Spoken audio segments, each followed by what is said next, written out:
Hello and welcome to the final History of Godzilla video.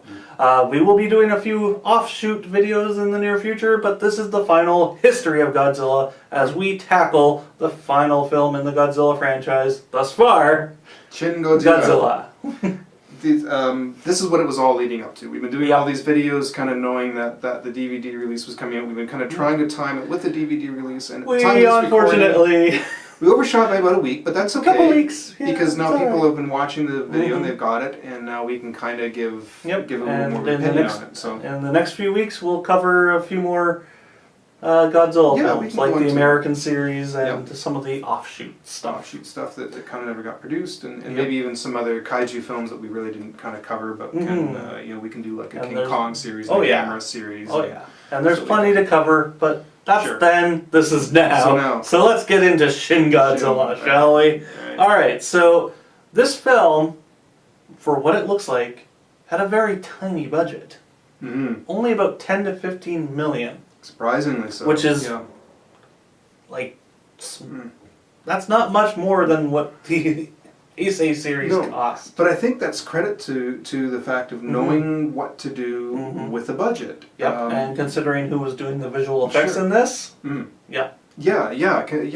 shows that if you're smart with the budget and you know what to do it and how to allocate it, films don't need to be blown up like these Hollywood movies that are like $200 million, and you know a lot of that goes to marketing and stars but considering the large cast this film had as well. Actually, probably the largest cast of anyone. 328 credited actors in this film. And trust me, they all have scenes. They all have scenes in it. They're all boardroom scenes, but they're there. All right, so this had a very small budget, but it had a huge impact at the box office. Oh, did it ever? Yeah. $77 million. $77,934,817 in the box office. And most of that is the Japanese. And it is also the largest grossing Godzilla film of all time in Japan. Yes, by a long shot too. Oh, actually. It did have, I don't know if we can get into too much yet about the North American release. But it was a small chunk of that came, because it did get a limited run. But it did fantastically well in the very small release window. Considering, 2 to 3 mil.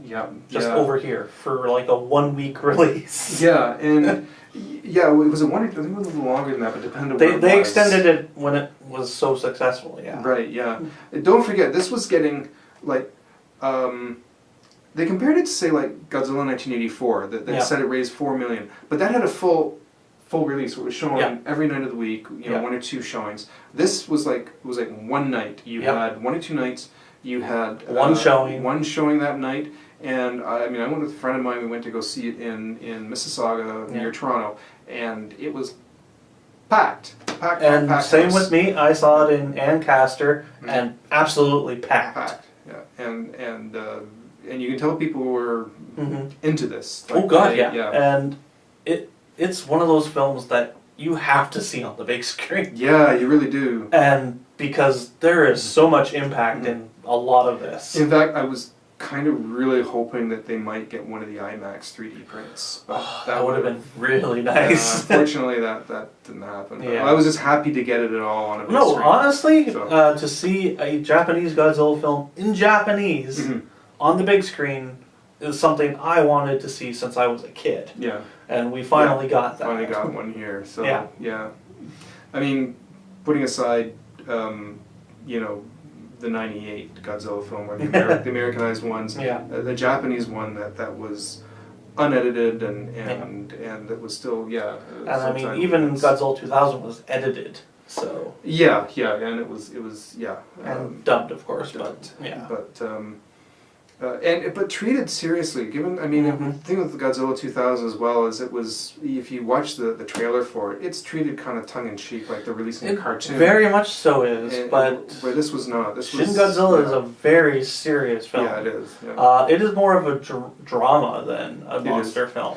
Granted, it is poking fun a little bit at their political system and whatnot. The fact that the Prime Minister couldn't really make up his mind, but it's the actual reality of how the things work in their system. Yeah, so, and going from boardroom to boardroom, which is actually to me very intriguing. Yeah. And led to some of the best moments in the film, such as the scene where they want to attack Godzilla, but there are two civilians, elderly civilians, just trying to get away, and they have to postpone the attack so Godzilla escapes. Yeah. Which is actually really interesting that especially in light of what's going on in the U.S. right now. I mean, the fact that this government, you have something that's causing so much destruction, but they're going to stop because there are two people, and that was more valuable, that was more important. And I thought it was a really interesting point of the film. Yeah.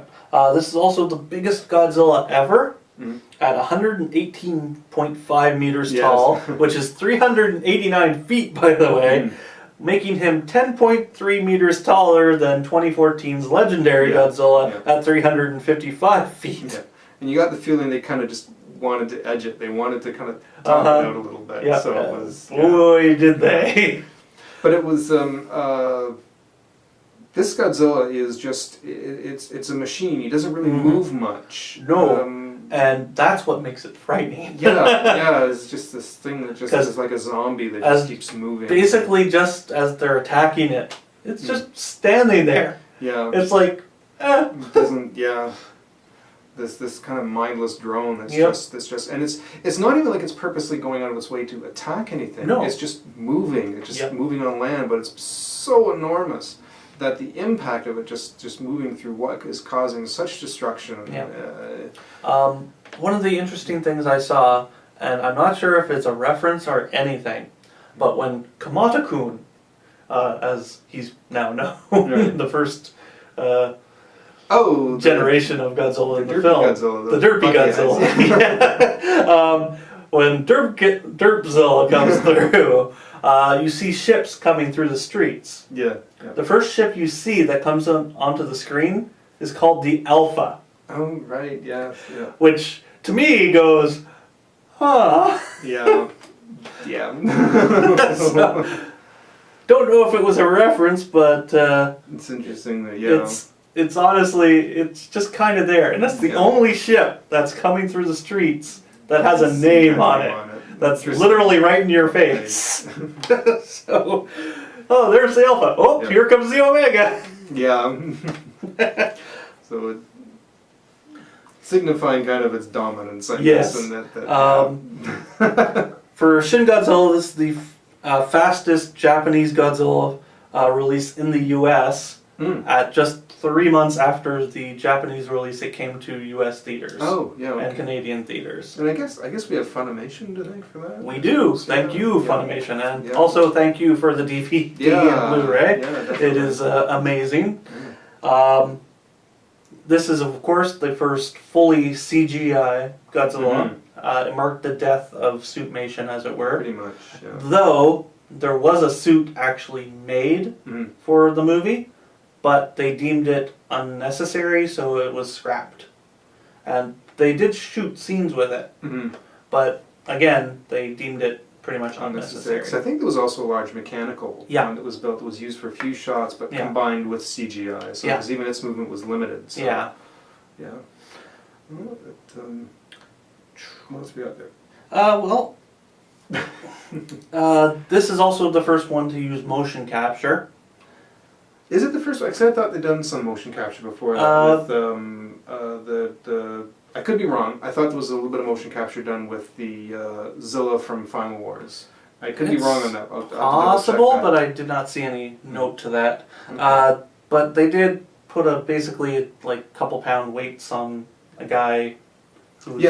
To get the tail. Yeah. The weight of the tail, he had to pull the weights with it. And you can actually, there's actually a little kind of making of snippet that's floating around on YouTube. If you have a look around on YouTube, which is kind of a shame that it's not on the Blu-ray and all that. Yeah. It would have been nice to get some actual good extras on this. Yeah. But unfortunately, Japan is kind of stingy about giving us that. Director Hideki Anno originally refused to do the film due to his depression at the time and work on the fourth Evangelion film. But Shinji Higuchi later convinced him to co-direct the film with him. And of course, Shinji Higuchi is very well known in the Godzilla fandom. Oh yes. As well as the Gamera fandom for what he did. Brilliant effects director, which and quite honestly, I think he's probably the guy to be the next director. Yeah, definitely should be. If Anno does not come back for the proposed sequel in 2020. Right. Yeah.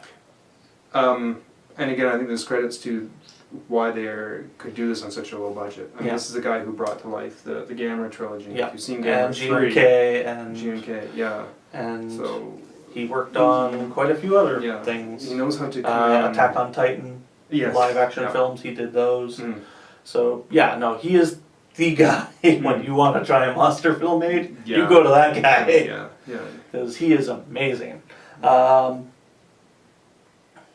Alright, so this is one of the weirder things I found out while researching the film.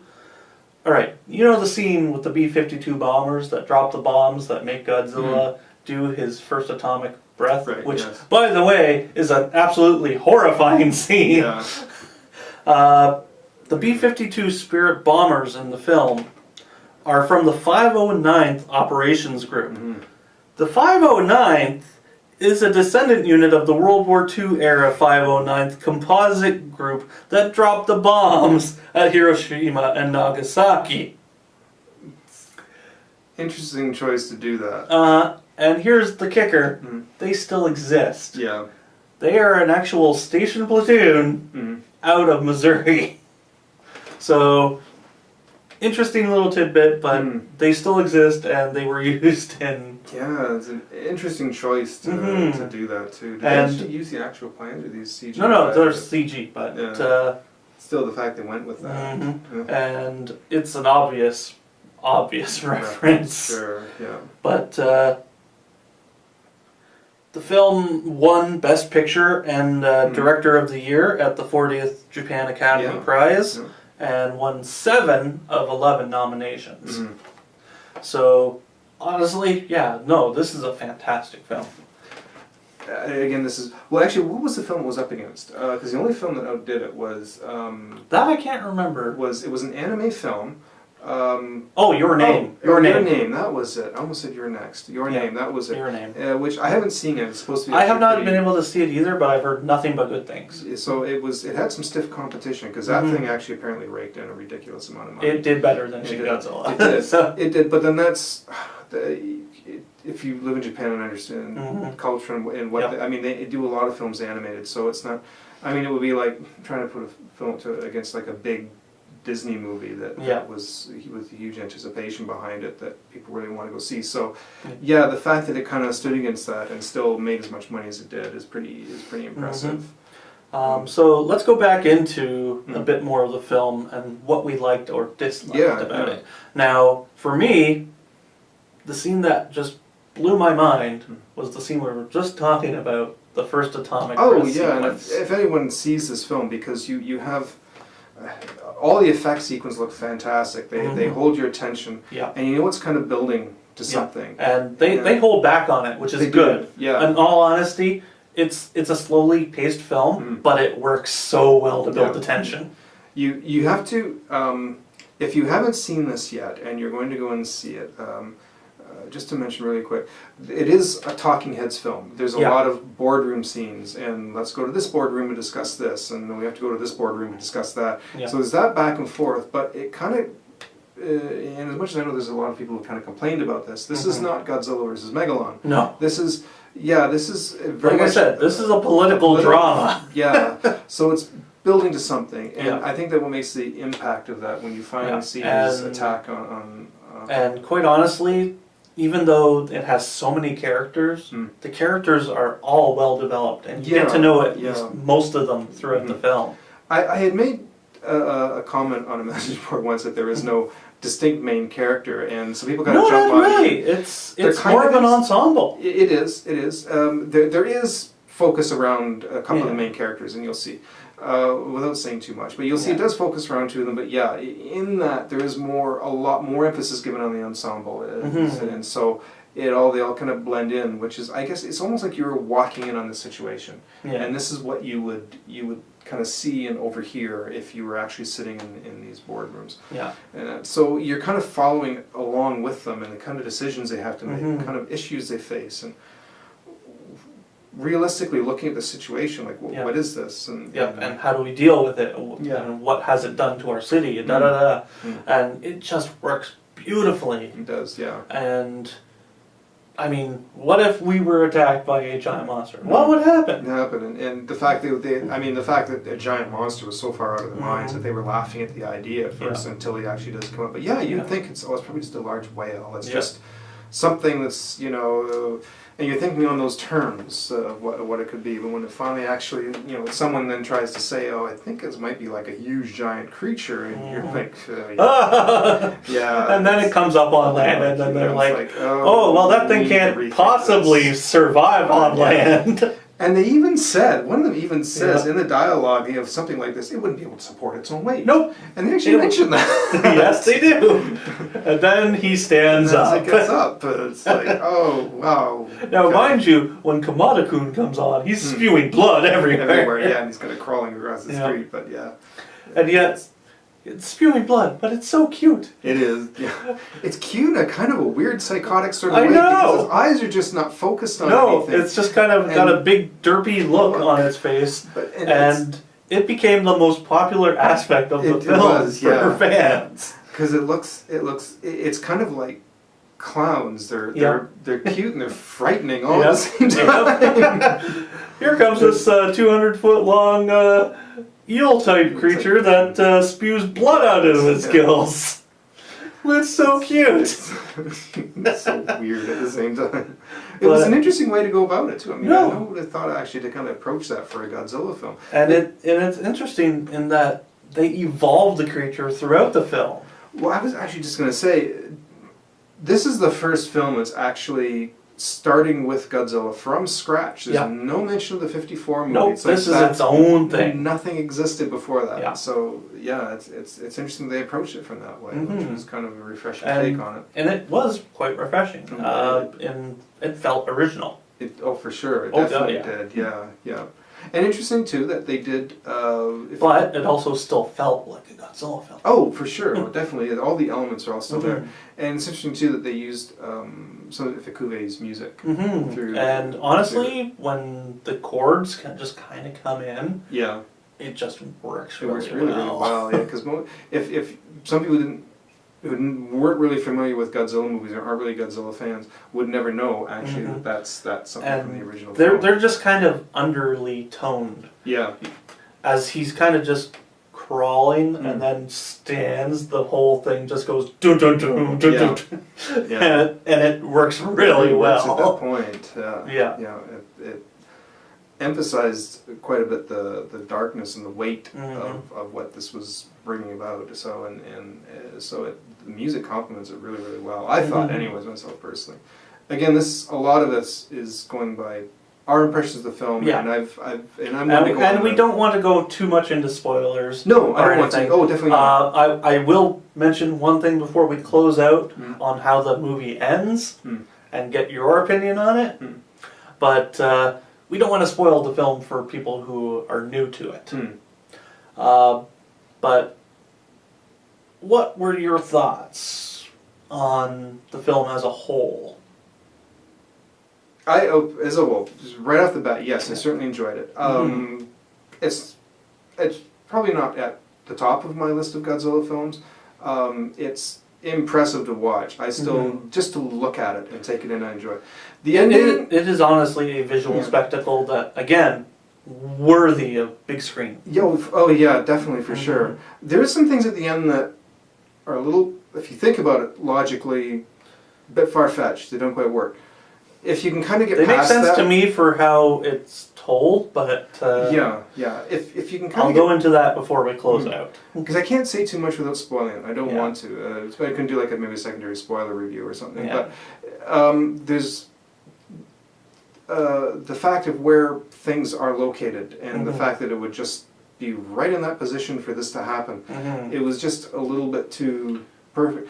Granted, it's a nitpicky thing maybe that I'm overlooking. Design is unusual because the design, it's... Oh, this is an ugly, it is. ugly And creature. a lot of arguments online. Some people love it, some people hate it. I'm kind of... Honestly, I think it works. It works for this. For this particular film it does, because he's supposed to be this horrific zombie-like thing, and that's exactly what it is. This is like a Zombiezilla. Yeah. And so for this film it does work. It's basically supposed to be a radiation-scarred creature. Oh, for sure. Yeah. Horribly so. I mean, he's glowing. All his skin everywhere is all glowing, and they make ripped apart and everything. It's not pretty to look at. And you get a little bit of influence from Attack on Titan designs for sure on this. So, but same visual effects guy. So I really enjoyed the film for what it was. I super enjoyed it. It might not be the top of my list, but it's definitely far from the bottom. Oh, it's probably in my top 5. I would say so as well. Yeah. Even design work, I might. It's not my favorite design, but again, for this film, it works super well. So. It works really well. For me, again, it's in my top 5. This is one of those Godzilla films that you absolutely have to watch. If you've never seen a Godzilla film, it's not a bad way to go into one either, into the franchise either, because I know a lot of people don't like watching black and white films. No. Because they're weird. But they might find it kind of a little bit slow and paced. And it is. Yeah. But it has a lot going for it. I will mention this. The one thing that's a little bit distracting, especially being that, especially for an American audience, there are scenes, especially when watching on a big screen, where they'll walk into an office, and then at the top of the screen in Japanese lettering, it's telling you the location. Then that actually has to be translated into English. Then the actors are talking. And then they have to say who that is. So you've got the screen filling with a lot of text for briefly or for a few scenes. It doesn't happen a lot, but it's just your eye is zooming around really quick. You're probably not going to take it all in, where the DVD is kind of nice. You're going to pause it and see where they're located. I don't even bother reading the locations. It's just like, okay, this is too much. I'm just reading what they're saying. So you have to really make use of your peripheral vision if you're seeing it on the big screen. But but I mean, those are just very few and far seen between. So. All right, so before we close this out, we'll bring it into a bit of spoiler territory with how the film ends. Okay, all right. Spoiler alert. Spoiler alert. All right, so they freeze Godzilla with this coagulant. Right. The final shot in this film is they zoom up to the tip of his tail.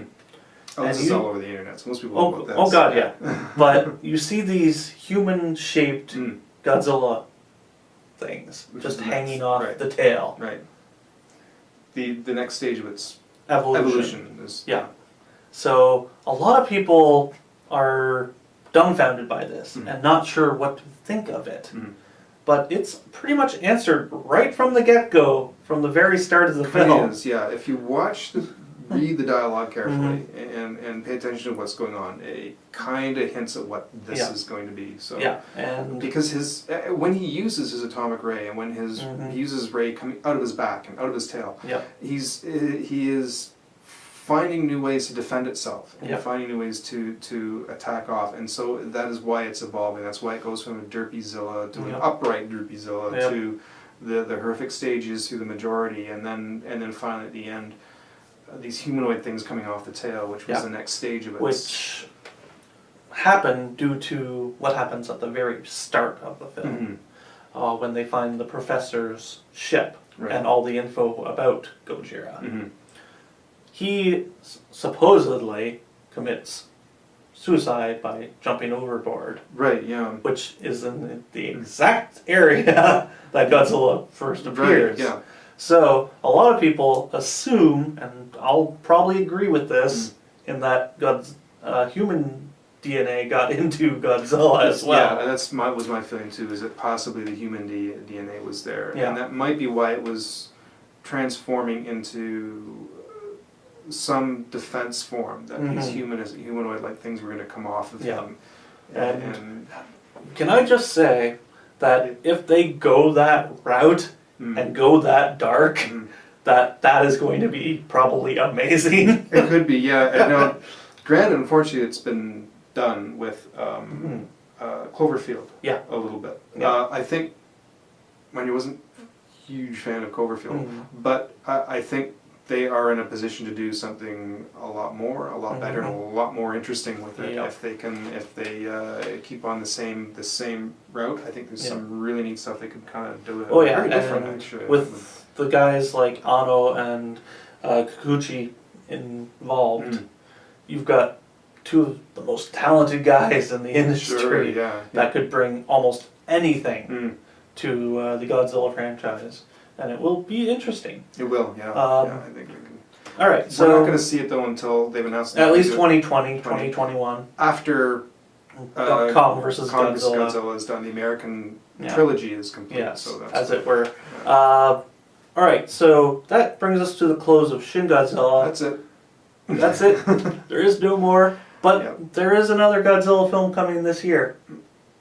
Godzilla, Monster Planet. Yes. The animated Godzilla film, which is part of a trilogy, apparently. When is that coming on Netflix? Apparently November, December. It will premiere in Japan in October, and then be shown in November, December on US and Canadian Netflix. We'll try and do a review of that. We will try to do a review for that when that comes out, and we will hope to see you for the next History of Godzilla, where we'll be focusing in on the American Godzillas.